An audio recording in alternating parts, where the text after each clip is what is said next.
ఇప్పుడు ఈ accreditation policy అనేది అక్రిడిటేషన్ అంటే ఏంటి? ప్రభుత్వం గుర్తించడం. Accredited to state government. ప్రభుత్వం గుర్తింపు పొందినట్లు లెక్క. ప్రభుత్వం గుర్తింపేందుకు నిజానికైతే నేను చెప్తున్నా మీడియా వాళ్ళకు, ప్రభుత్వం అంటే ఏంది? దొంగల రాజ్యమే ఉన్నది. చంద్రబాబు రాజ్యమే ఉన్నది. తెలంగాణలో అయితే చంద్రబాబు రాజ్యమే. చంద్రబాబు నాయుడు ఎవరికి ఇవ్వమంటే వాళ్ళకి ఇస్తారు. చంద్రబాబు నాయుడు ఆంధ్ర ఛానళ్ళకే ఇవ్వమంటాడు. ఆంధ్ర ఛానళ్ళకి ఇవ్వాలంటే ఏం చేయాలి? రకరకాల కండిషన్స్ పెట్టాలి. అంటే ఈ కండిషన్స్ ప్రకారం ఎవరికి వస్తాయంటే ఈనాడుకి వస్తాయి, జ్యోతికి వస్తాయి, ఆంధ్ర ఛానల్కి వస్తాయి. వాళ్ళకి తప్ప వేరే వాళ్ళకి రావు. అదేవిధంగా టీవీ 9కి వస్తాయి, టీవీ 5కి వస్తాయి వాళ్ళకు వచ్చేది, ఎన్టీవీకి వస్తాయి, ఈనాడుకి వస్తాయి, ఏబిఎన్కి వస్తాయి. తెలంగాణ సోషల్ మీడియాకి రావు. సోషల్ మీడియా అంతా తెలంగాణ వాళ్ళది కదా, ఆంధ్ర వాళ్ళది కాదు. అన్సోషల్ మీడియా ఆంధ్ర వాళ్ళది. తెలంగాణ ఉద్యమంలో ఎంత ఏడిపించారో తెలుసు కదా వాళ్ళు. ఏం రాసినారో చూసినాం కదా వాళ్ళు. రాసినరా? ఇప్పుడు వెలుగుమట్టిలో జరుగుతున్నది. ఒక్క పత్రికనే రాస్తుందా?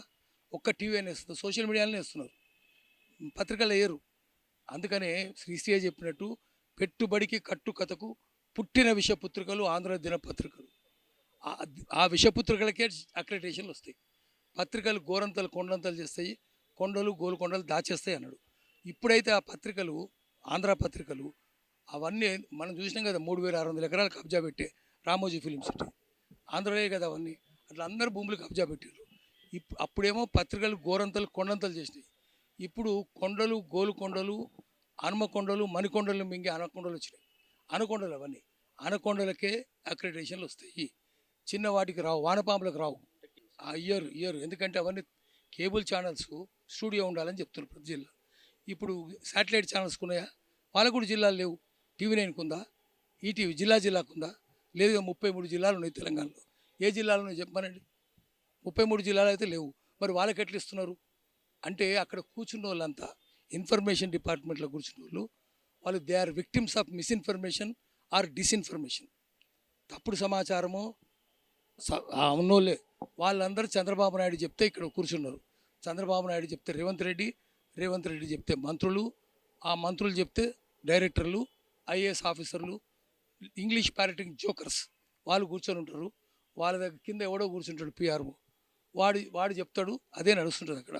గన్ పట్టుకొని చెప్తాడు. వాని పేరు గన్ అట కదా, ఎవడో ఉన్నాడు గన్ అని. ఆ గన్ అనేటోడు డిసైడ్ చేస్తాడు. వాడు చెప్పిందే డైరెక్టర్ చేస్తారు, సెక్రటరీ, కమిషనర్ చేస్తారు, మంత్రి కూడా అదే చేస్తాడు. అందుకని ఈ తెలంగాణ నడుస్తున్నది చంద్రబాబు పాలన. దుశ్శాసనం నడుస్తుంది, శాసనం కాదు, దుశ్శాసనం నడుస్తుంది. దుశ్శాసనం తరిమేయాలి. చంద్రబాబు నాయుడు కూడా మళ్ళీ తరిమేయాలి.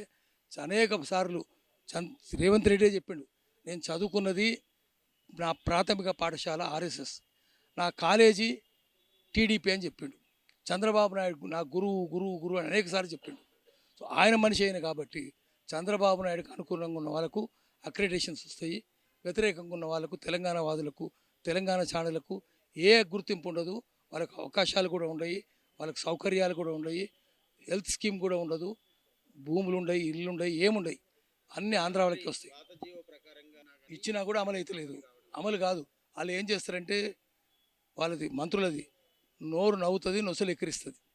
ఇప్పుడు వ్యాపారస్తుల దగ్గర పోతే వాడు వ్యాపారం చేసినప్పుడు కొన్నప్పుడు ఒక 5,000 కొంటే వాడు ఛాయ్ తెప్పిస్తాడు. కానీ మీరు పోగానే ఛాయ్ అని ఇట్లా అంటాడు. ఇట్లా అంటే లేదని అర్థం. వ్యాపారం అయిపోయాక మీరు కొన్నాక ఛాయ్ అని ఇట్లా అంటాడు. అప్పుడు ఇట్లా అంటే తెమ్మన్నట్టు లెక్క. వీళ్ళకి కూడా అంతే. చెప్పేటప్పుడు మనకు ఒకటి చెప్తారు, చేసేటప్పుడు ఇంకోటి చేస్తారు. కాబట్టి వాళ్ళు చెప్పినంటే లేదన్నట్టు లెక్క. నోరు నవ్వుతుంది, నొసలు ఎక్కిరిస్తుంది. చేసేది ఒకటి, చెప్పేది ఒకటి. అందుకని కర్ణి అలగ్, కత్తిని అలగ్. కత్తిని అంటే చెప్పడం, అది వేరే. కత్తిని వేరే, కర్ణి చేయడం, రెండు వేరుగానే ఉంటాయి. అందుకని మీరు నమ్మొద్దు.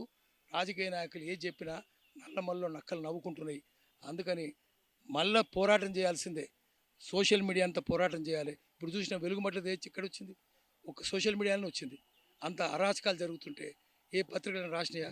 రాయవు. ఆంధ్ర పత్రికలు రాయవు. వాళ్ళ కన్సర్నల్లో ఉంటాయి కాబట్టి వాళ్ళకే ఇస్తారు. ప్రభుత్వానికి అడుగులకు మడుగులొట్టి తొలగిస్తారు, ప్రభుత్వాన్ని వ్యతిరేకించిన వాళ్ళకు ఇవ్వరు. అదే జరుగుతున్నది. కేబుల్ ఛానల్ నిషేధించాలి, వాటికి నిలవ లేకుండా చేయాలి. సత్యం చెప్పే వాళ్ళని ఏదైనా సరే, కేబుల్ ఛానలే సత్యం చెప్తున్నాయి.